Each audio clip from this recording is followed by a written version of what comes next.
And I was just blown away by all that you do. So I looked online and I found your values that you live by. And I thought, well, this makes sense. This really is who you are. Your values, as I saw them laid out there: commitment, integrity, leadership, accountability, and respect. Boy, that is how you live your life. And I was looking at the word respect, and I was looking at the definition as you have it written, and it says appreciation and consideration of others.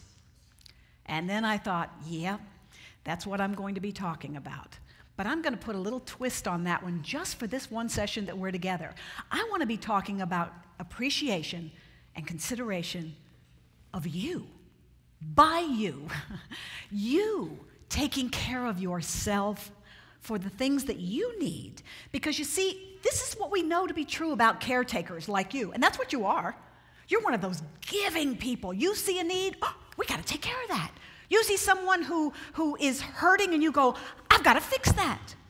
And like most women, you may have a tendency to put yourself last when it comes to taking care of someone.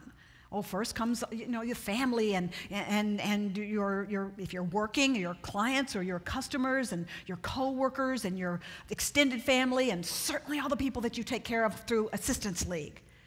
Do you take care of you as unabashedly, as eagerly? I don't know, but we're going to take a look at that right now. Some ways that you can take care of you.